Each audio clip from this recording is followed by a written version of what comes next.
parle de tous ces gens qui savent danser et qui en ont fait même un métier. C'est une étude récente qui vient de prouver que la danse a des effets positifs sur quoi? Sur votre santé, figurez-vous. Mais pas seulement. Sur la santé, sur aussi les liens qu'on peut avoir avec les autres. Absolument, sur les interactions sociales. Et c'est une étude qui vient de montrer que la danse resserre les liens non seulement avec des étrangers, c'est-à-dire vous êtes à une soirée, oui.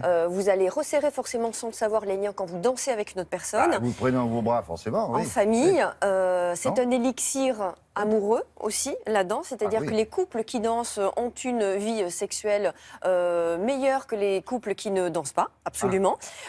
Pourquoi?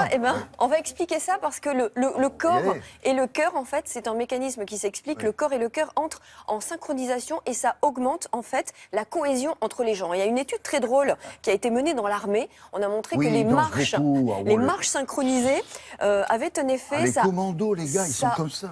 Vous ne croyez pas si bien dire, ça augmente l'esprit collectif et ça augmente la solidarité. Nous avons emmené un psychiatre au Barrio Latino pour nous expliquer tout ça. On est comme ça, nous. Caliente.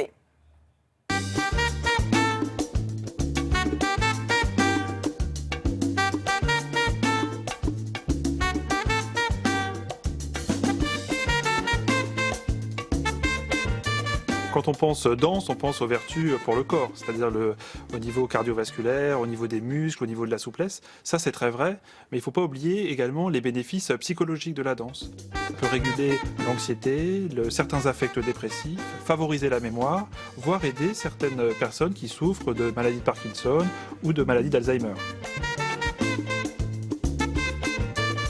J'aime bien danser parce que je sens des fois que j'ai besoin de me dépenser en musique en fait. Je trouve que ça fait aussi du bien, aussi bien au corps qu'à la tête parce que par exemple je fais du sport à côté et ça me suffirait pas.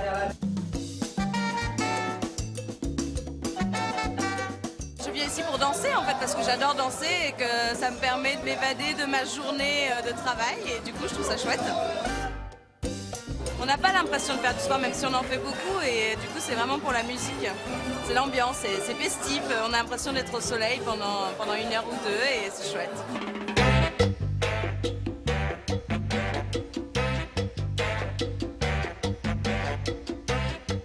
Les bénéfices psychologiques de la danse, c'est à la fois cumuler les bénéfices de l'activité physique, mais également de la musique.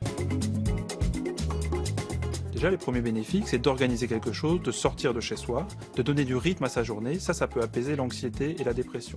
De rencontrer les gens, éventuellement de les toucher, d'échanger. Ça a des bénéfices au niveau des cognitions sociales.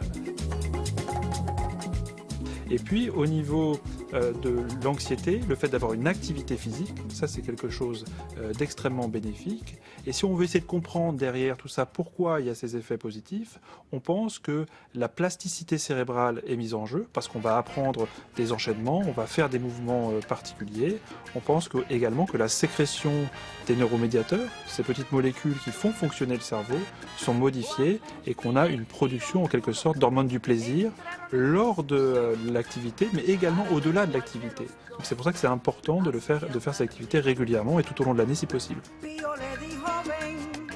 Et oui, on sécrète des neuromédiateurs, la sérotonine notamment, qui est l'hormone du bien-être. On en sécrète quand on fait du sport, on en sécrète aussi quand on fait de la danse. Et les relations sociales sont favorables justement à ça, à la sécrétion de sérotonine. Absolument. Il y a des cours de danse d'ailleurs dans les entreprises. Mais des espaces dédiés à ça Oui. Chiche. À l'heure de la cantine, après la cantine. Alors il y a des bailable un poco. Il y a des études qui ont été menées par des scientifiques. Ils ont créé une thérapie qui s'appelle la DMT. C'est la danse mouvement thérapie. La thérapie par les mouvements de la danse. On a vu sur des malades d'Alzheimer que les fonctions de la mémoire et du langage et les fonctions cognitives ont été stabilisées. On a vu chez des personnes obèses une baisse de la détresse liée à l'image de soi.